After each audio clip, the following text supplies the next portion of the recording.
Hey guys, what's up? It's Ripe again. In today's video, a bunch of entitled relatives tried to steal my dying grandpa's property. You know what they say, never mess with a veteran. Here is what happened. Subscribe to Ripe on YouTube and hit the bell to turn on notifications. The main story starts like this. I want to put my family on the anonymous blast of this site for what they did to my grandpa. A little bit of backstory so everything will make sense. My grandfather had 2 children, my mother and my aunt. My aunt's side of the family is a little bit, well, let's say a lot horrible. She had a couple kids that are my cousins and we are all in our 30s at this point. They are very entitled and I hardly see them because my mom basically wanted to cut off contact years ago, and the only reason we didn't fully is for the sake of my grandpa getting to see both his kids on holidays, as well as his grandkids. My grandpa served in the Navy years ago and now he is in his 80s and his general health is declining.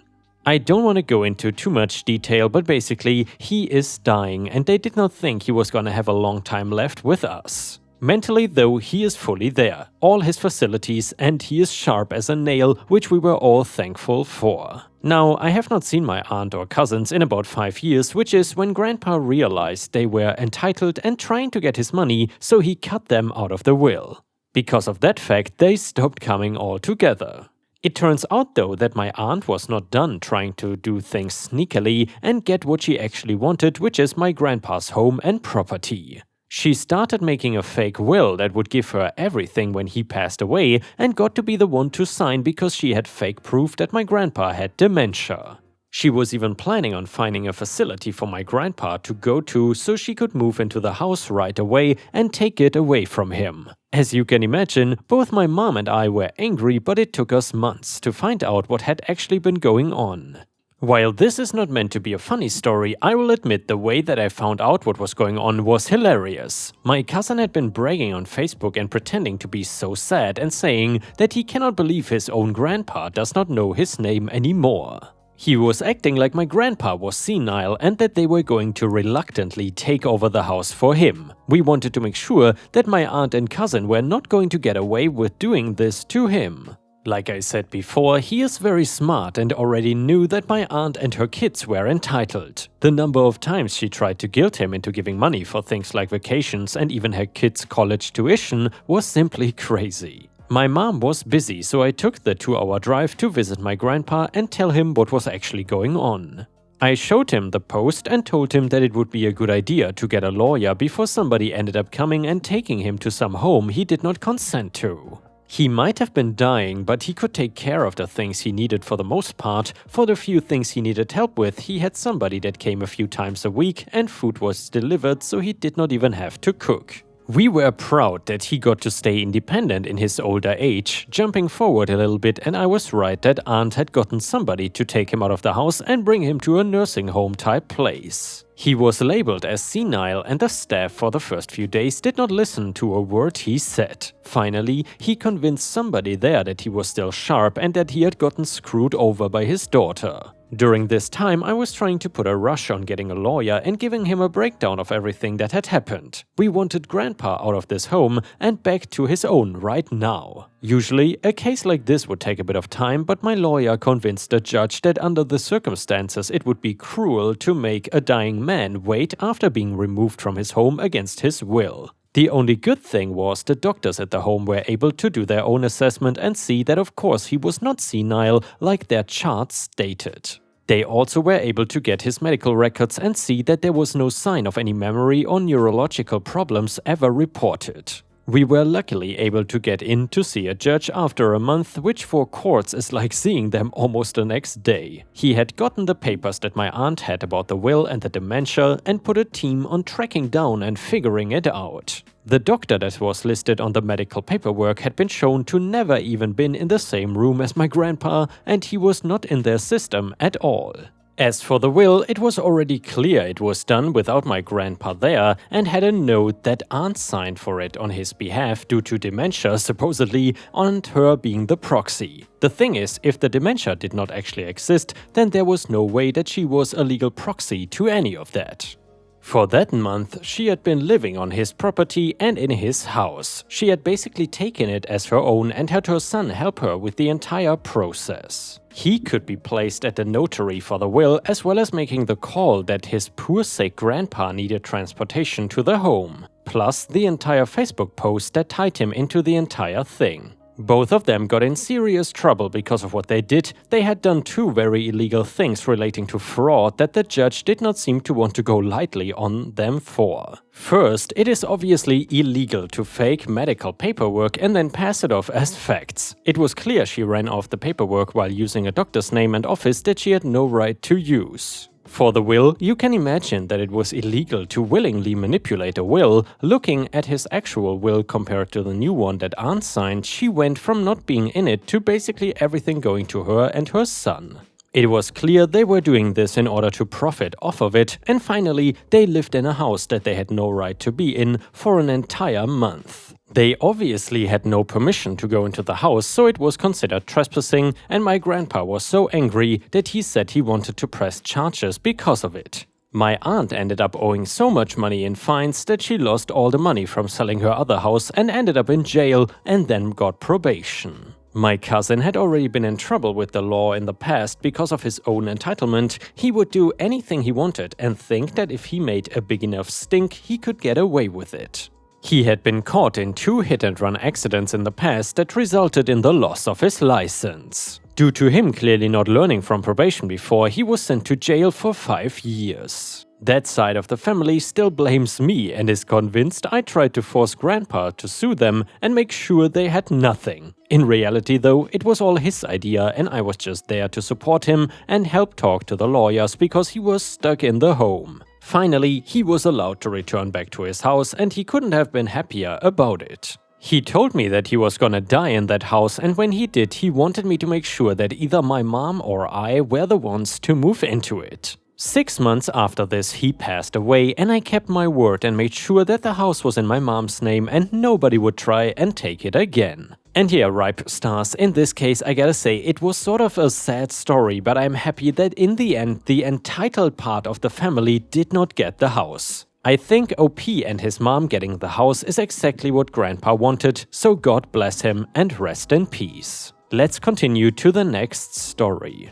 This one is titled Getting Excellent Revenge. I had recently partnered with a small production facility in my area. Our contract was based on capital investment along with designing and implementing a new automation process. 2-year outlook finished in 8 months. It was a typical small production facility comprised of 50 production workers through 2 shifts of 12 hours that ran 2 days on and then 3 days off. It also had 2 production supervisors for each shift and 1 maintenance supervisor for each shift. The people and their attitude is ultimately what led to my decision to be more than an outside contractor for this company until I worked the night shift for a week due to shutdowns that needed to occur to implement certain line upgrades. This is where I met him. We will call him Richard Head. Richard seemed like a nice guy in our first few encounters, and then I heard him in his element directing his maintenance crew at night over the radio. He would belittle this group of guys who were there to do a set task list every night for whatever machinery they were doing preventative maintenance on, unless something broke on the line which would require attention first, obviously. I've never heard grown men spoken to like this and never heard any nasty remarks back or defending themselves. He would call them stupid on the radio if they were having trouble troubleshooting a problem, called some fat and lazy, and called one black guy the bad N-word. The guy had been there since they opened the doors and to be honest made me want to rescind any commitment I've ever made to this company. When I escalated this up to the plant manager, he assured me that it was friendly banter and they rarely had complaints against him. True, because anyone who ever did so in confidence of anonymity was always outed and then singled out until they were terminated by him. Since no one was gonna listen to me, I decided to do my due diligence and started to document everything I heard on the radio with the date/time, witnesses to the treatment, and what rights the individual was having violated due to our state and federal outlines. I made this spreadsheet my entire time in the shift documenting every personal account I witnessed as well. Harassment is a major problem with industry work, but the one that I have learned is the company killer is retaliation. If you can prove that, then they stand no chance. I saw him one night tearing down this 50-year-old man who requested 2 days off to the point that I wanted to lose my cool, but knew it would ruin all the information I was gathering.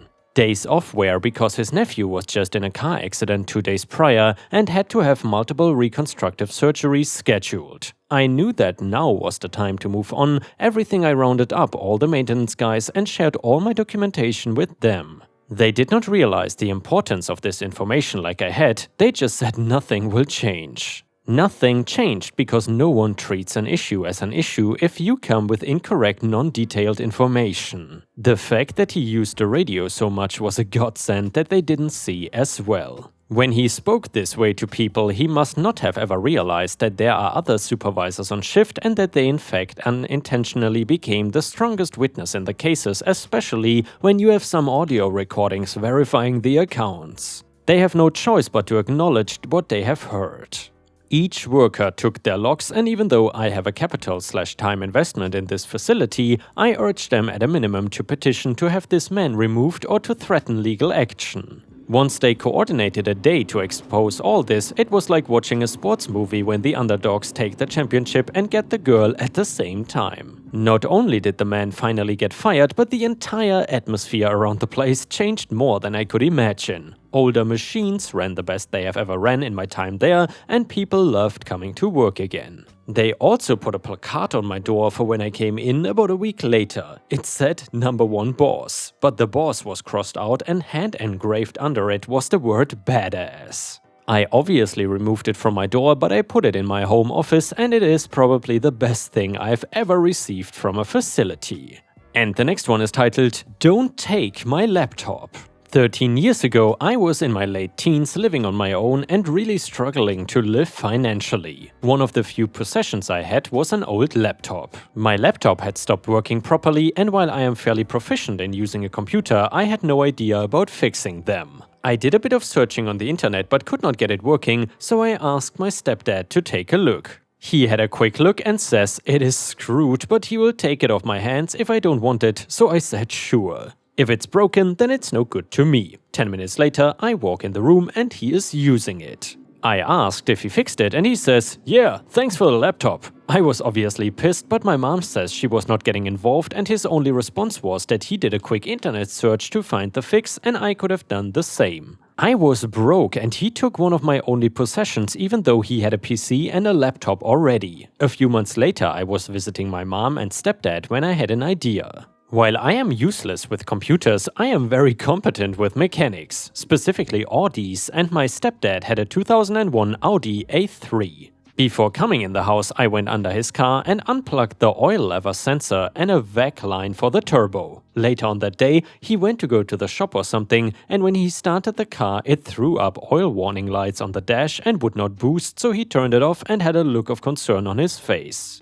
I went out to ask him what is up and he said that something had gone majorly wrong. He says something along the lines of catastrophic turbo failure or engine failure or something. He has already spent quite a bit on repairs and did not want to spend any more money on it, so spoke to my mom about just cutting his losses and scrapping it. I asked how much it is worth at the scrapyard and he says $100, so I ever so graciously offer £120 to take it off his hands to maybe part it out, which he accepts. He signed over the logbook title and wrote me a receipt of purchase and handed the keys over. I walked outside, lifted the bonnet, pretended to look at my phone for a minute, went under the car and plugged the vac line and oil sensor back in, fired it straight up and drove around the block. When I got back, I gave him the thumbs up and said it is all fine now. His mouth was wide open and he was mega pissed and my reply was, "You could have found the solution too, with a quick internet search." He tried arguing that it was not fair and if it is working then I cannot just take his car, but I said he didn't have a problem tricking me out of my laptop and that he has already signed the car over to me, so tough luck. My mom kind of laughed and said she's not getting involved and that it was his own fault. I still have the car to this day and it's practically in showroom condition and runs sweet. And yeah, Ripe Stars, I gotta say, good for OP, he got brilliant revenge on this guy. And now let's continue with some more stories. The next one is a story about a crazy landlord, and it is titled "Landlord Refuses to Fix Broken Windows, Costs Him Thousands of Dollars and His Job." Keeping things vague in this post on purpose. My girlfriend and I moved into a house that had several broken and cracked windows held together with tape. The rest of the house was great and in perfect condition. The landlord promised to fix them as soon as possible. He kept promising to fix them month after month with no action being taken. After 6 months, I began recording his phone calls and had recorded him threatening to have us evicted if we got a lawyer, which is highly illegal in my state. Landlord cannot retaliate against a tenant for getting a lawyer. So we got a lawyer and provided him with the recordings and pictures of the windows. We also contacted the city code enforcement department and reported some minor code violations that we noticed throughout the house. At this time, I worked for a medium-sized payroll and a corporate compliance company who happened to do the payroll for the company that my landlord was the president of. Because of this, I could see exactly which laws he was breaking due to state and federal human resource and labor law regulations. For example, he did not have a company handbook, labor board posters displayed, and didn't have various federal compliance reporting measures in place. Being in the industry, I knew the minimum fines for the slew of violations his company had would be about $730K due to the length of time they had been operating without these requirements in place for his business. So I reported his company to the appropriate regulatory committees, knowing perfectly well that when crap hit the fan, they would look to him for answers. I did not hear anything regarding his company violations for some time, while the legal negotiations continued between my lawyer and his. In the meantime, the code department issued a $10,000 fine for the code violations, including the windows, and required him to fix the windows. Now, anyone who knows Windows knows you should not replace one window at a time, especially when you have numerous bay windows in the house. This required him to replace windows in the entire house, which ended up costing $6,000 as there are a lot of windows in the house. The legal negotiations ended after the windows were replaced. In my state, due to a clause listed in the lease, I was able to bill the landlord for my legal fees to fight him on this issue at $5,000. We are now at $21,000 in costs incurred by the landlord for these windows. A couple months go by and I notice he is no longer on the company payroll. Again, I worked for the company that did his payroll and compliance for his company. When I called his company to verify we shouldn't be paying him, I was informed there were organizational changes due to fines brought against the company for a number of violations. When all was said and done, the landlord paid $21,000 out of pocket directly for the windows, and it cost him his job and his company at least $730,000 in federal and state violations. It did not cost me $1 in the end. I couldn't have been happier with the outcome. And ripe stars, maybe there should be a new category on Reddit called r/window law, because for some reason this sort of reminds me of tree law, where trivial things such as windows can result in large fines and violation costs. Either way, if you have enjoyed the stories so far, please don't forget to post some star emojis in the comments and maybe even like the video if you want to support the channel. Thank you so much in advance, your support means the world to me and it helps my channel tremendously.